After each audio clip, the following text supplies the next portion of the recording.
Hello दोस्तों, स्वागत है आपका हमारे यूट्यूब चैनल DSR वर्ल्ड के अंदर। और आज हम बात करेंगे गौस मोहम्मद के मकबरे के बारे में। जैसा कि आप सभी जानते हैं कि मध्य प्रदेश के अंदर मुग़लों की तारीख़ बहुत बड़ी है और पूरे हिंदुस्तान के अंदर ही मुग़लों की तारीख़ इतनी बड़ी है कि अगर तारीख़ के औराख पूरी तरह सही तरह से अगर लिखा जाए और इसके अंदर झूठ और फ़रेब ना लिखा जाए तो इतनी आला मिसाल हिंदुस्तान के अंदर मुग़लों की विरासत यानी कि उनकी हुकूमत करने के तरीके और जिस तरह से उन्होंने हिंदू मुस्लिम भाईचारे को लेकर चला, इसकी मिसाल शायद ही पूरी दुनिया के अंदर कहीं देखने को मिल सकती है।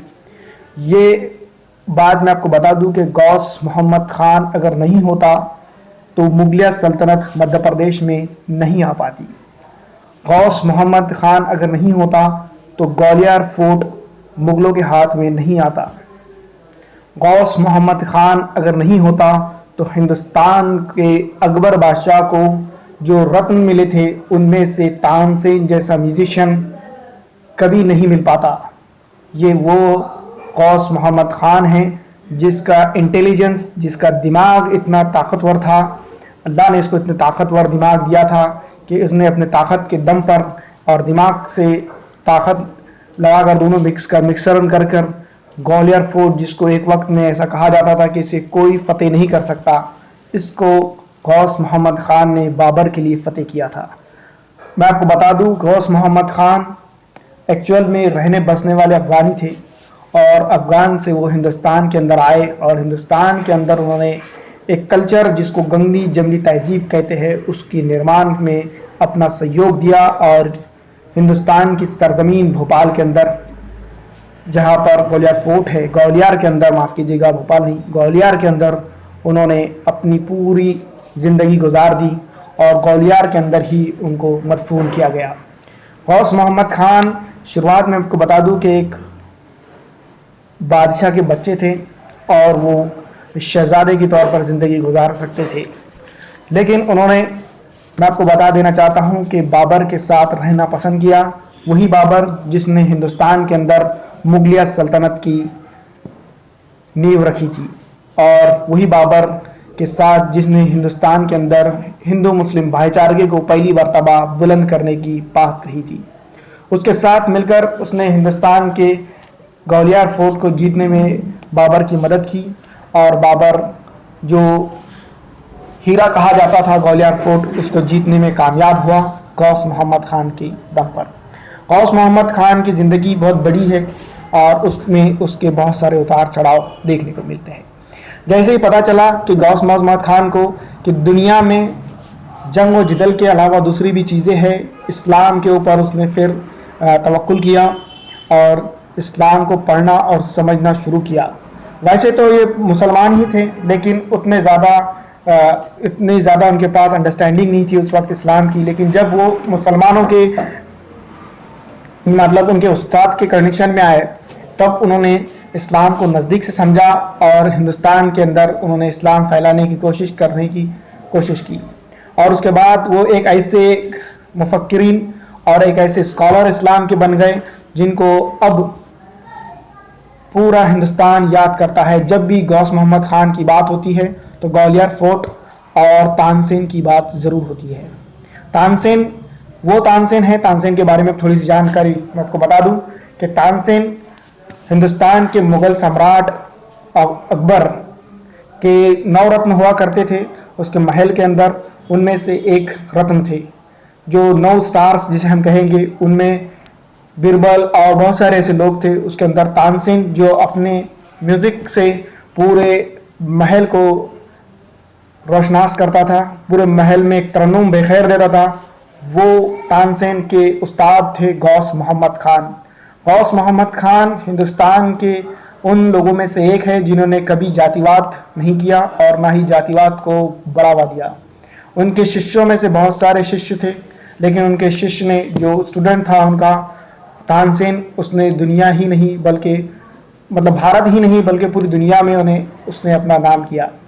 आईने अकबरी में बहुत सारे बार उनका जिक्र आता है और मैं आपको बता दूं कि ग्वालियर के अंदर उनका मज़ार है, उनका टॉम है, उनका मकबरा है। उसकी हम आपको बताएंगे कुछ झलकियाँ जो आपके सामने स्क्रीन पर जिस तरह से जाता हुआ दिखाई दे रहा है, ये उनका मज़ार है।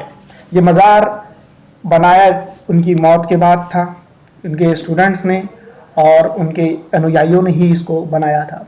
वैसे गौस मोहम्मद खान सादा दिल इंसान थे। शुरुआत में वो जंग जिदल के माहिर थे और जंग जिदल के माहिर होने के बाद उन्होंने कोई सोच नहीं सकता था कि गौस मोहम्मद खान इतने बदल जाएंगे। उनको वो इतने ज़्यादा सादा दिल हो गए थे। वो इंसान जिसने अकबर के 9 रत्नों में से एक रत्न दिया, वो एक वक्त में बहुत बड़ा जंगजू था और ग्वालियर के अंदर उन्होंने सबसे बड़े बड़े राजाओं को धूल चटाने में अहम भूमिका निभाई थी। उनका मकबरा, उनका मज़ार ग्वालियर के अंदर आज भी मौजूद है।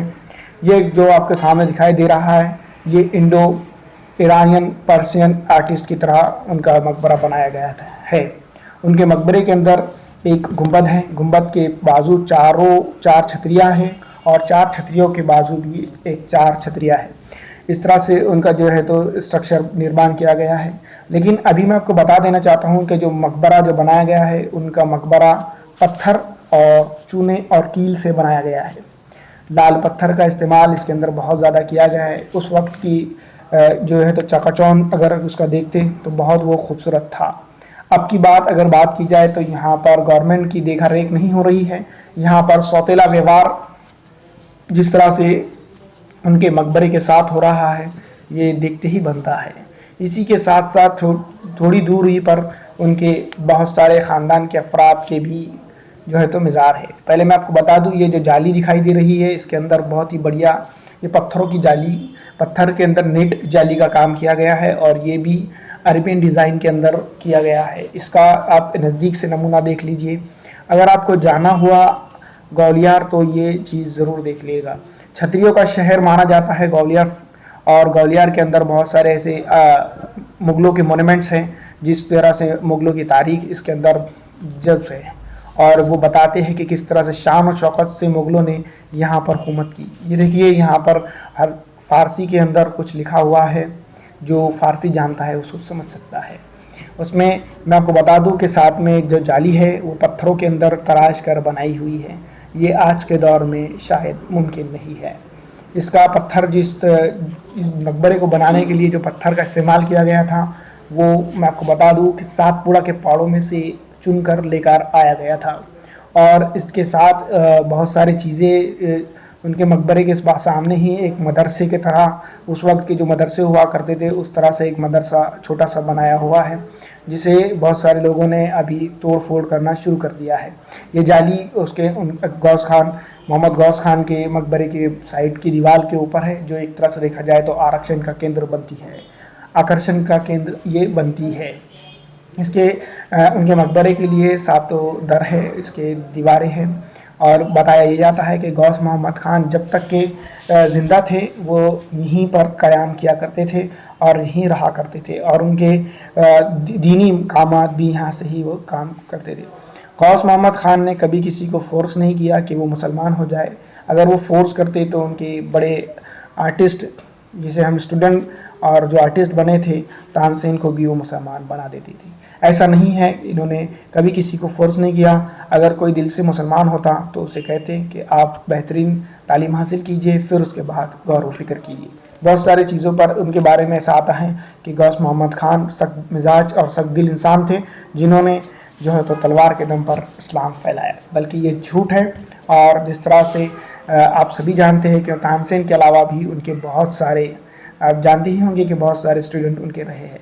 तानसेन का मज़ार भी उनके, तानसेन का मकबरा भी उनके बाजू ही है, यानी कि उनका जो हिंदू रीति रिवाज से जो होता था वो भी उनके बाजू ही, उनके बगल में ही किया गया, क्योंकि तानसेन उनके उस्ताद से बहुत ज़्यादा करीबी माना जाते थे उस वक्त तक, जब तक का उनका इंतकाल नहीं हुआ। और उसके बाद भी बहुत ज़्यादा अटैचमेंट उनके साथ उनका हो गया था। उनका मकबरे को अगर देखा जाए तो किसी महल से कम नहीं है, क्योंकि उनके उस्तादों ने, मतलब उनके स्टूडेंट ने उनके उस्ताद के लिए ये सब चीज़ बनाई थी। आकर्षण का केंद्र बनता है ये। अगर कभी देखा जाए तो ग्वालियर फोर्ट से भी बेहतर उनका मकबरा दिखाई देता है, जिसके अंदर गमी जंगली तहजीब का एक बहुत बड़ी मिसाल है। एक ही जगह, एक ही कब्रस्तान के अंदर 2 लोग यहाँ पर विराजमान हैं, एक तानसेन और दूसरा गौस मोहम्मद खान, जिसने हिंदुस्तान की तारीख बदल दी और मुगलिया सल्तनत की बुनियाद डालने में सबसे ज़्यादा अहम रोल उसने निभाया।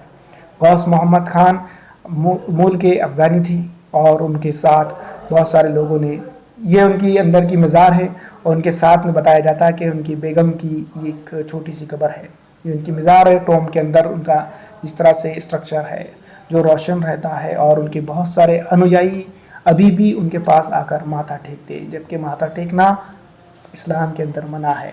लेकिन अब किसे हम देखिए दोस्तों, ये जिस तरह से नज़दीक से दिखाई दे रहा है, एक तरह हम ये समझ सकते हैं कि ताजमहल की इस मोहब्बत की निशानी ताजमहल है, तो ये उस्ताद और उसके स्टूडेंट के बीच की मोहब्बत की निशानी गौस मोहम्मद खान का मकबरा है, जिसको बनाया ऐसे लोगों ने है जिसके बारे में बहुत सारी बातें पूरा हिंदुस्तान ही नहीं बल्कि पूरी दुनिया उसके बारे में, उसके ऊपर पीएचडी कर चुकी है, उसके ऊपर किताबें लिख चुकी है, वो तानसेन। और उसके वो दौर में अकबर बादशाह ने भी उनके लिए, जब ये बन रहा था तो उसमें ताउन उन्होंने किया था। अकबर बादशाह और राजपूताना शैली इसके अंदर, मुगल और राजपूताना शैली भी इसमें दिखाई देती है कि राजपूतों को भी बहुत ज़्यादा लगाव था गौस मोहम्मद खान के ऊपर। वो अलग बात थे, जब वो फर्स्ट टाइम यहाँ आए थे तो उनका मुकाबला राजपूतों से ही हुआ था और गौस मोहम्मद खान ने भी कहा था कि मुझे अगर कोई अच्छा इंसान दिखता है तो वो राजपूत ही दिखाई देते। ये उस वक्त की बात थी, अब की बात आप समझ सकते हैं। दोस्तों मैं आपको बता दूं कि इनके मकबरे के साथ उनके अफराद ख़ानदान की भी वहाँ पर कब्र मौजूद है, जिस तरह से आपको अभी पिक्चर में दिखाई देगा। बताया जाता है कि ये तमाम उनके अफराद ख़ानदान हैं और उनके खिदमत गुजार लोग भी इसके अंदर शामिल हैं। उनके बच्चे, उनकी बहुएं और उनके पोतरों के भी मज़ार साथ में ही दफनाए गए हैं, इस तरह की बातें आती हैं। वैसे साथ ही में तानसेन का भी मज़ार है, इस तरह की बातें यहाँ पर मशहूर है। तानसेन का मज़ार भी हमने, मतलब कि तानसेन का जो समाधि है उसको भी हमने देखा है। ये उनकी बेगमात के दो बड़े जो दिखाई दे रहे चबूतरे उनकी बेगमात के हैं, ऐसा बताया जाता है, और बाकी के उनके स्टूडेंट। वल्लाहु आलम, अल्लाह बेहतर जानता है उस वक्त की। लेकिन फ़िलहाल मैं आपको बता दूं कि ये एक तरह से बहुत बड़ा गंगनी जमनी तहजीब को सपोर्ट करने वाले एक बहुत बड़े बादशाह के सूफी संत गुजरे हैं उस वक्त के, जिन्होंने इस्लाम ही नहीं बल्कि हर मज़हब की तालीम उनको थी, और जिस तरह से उन्होंने उनके स्टूडेंटों को भी उस तरह की ही तालीम दी और उनके स्टूडेंट भी इस तरह की ही तालीम आगे बढ़ाते थे। ये मैं आपको बता देना चाहता हूँ कि ये सामने जो चबूतरा दिखाई देता है, इसके बाजू एक इमली का दरख्त है, उसके पास तानसेन की जो है तो समाधि है। तानसेन जो म्यूज़िशियन थे अकबर बादशाह के, तानसेन के ऊपर भी हम कभी एक वीडियो बनाएंगे हमारे यूट्यूब चैनल पर, आप उसको देख सकेंगे। दोस्तों तानसेन का मकबरा नहीं है तानसेन का, तानसेन की यहाँ पर समाधि है, क्योंकि बहुत सारे कंफ्यूज है, इसके अंदर छोटे बड़े मकबरे हैं, क्योंकि जिस तरह से मकबरे हिंदुज़म में मकबरे नहीं बनाए जाते हैं बल्कि समाधि बनाई जाती है, और उनकी समाधि भी, जो तानसेन की समाधि भी बहुत ज़्यादा इसमें फेमस है। तो तानसेन की समाधि सही तरह से आइडेंटिफाई तब होती है जब उनके पास हम इमली के दरख्त के पास जाते हैं, जो मैं आपको इस पिक्चर के अंदर, इस वीडियो के अंदर बताऊंगा कि उनकी ये समाधि है। और पहले वहाँ पर जूना दरख्त हुआ करता था, ये जो दिखाई दे रहा है ये यहाँ पर तानसेन की समाधि है ये, और ये जो दरख्त लगाया गया है अभी, पहले बहुत बड़ा यहाँ पर इमली का दरख्त हुआ करता था, अब वहाँ पर वो टूट गया था। तो तानसेन की जो समाधि थी और बाजू में एक बहुत बड़ा मकबरा था, उसके ऊपर एक गिरा था तो थोड़ा डैमेज हो गया था, तो उसके बाद जो उसको हटाकर वहाँ पर तानसेन की और दोनों के बीच में, ये मज़ार के बीच में लगाया गया है इमली का दरख्त। ऐसा बताया जाता है कि जब गौस मोहम्मद खान आराम किया करते थे तो तानसेन यहाँ पर बैठ के एक राग छेड़ते थे और उनको अच्छा लगता था। तो दोस्तों ये थी गौस मोहम्मद खान की छोटी सी बायोग्राफी।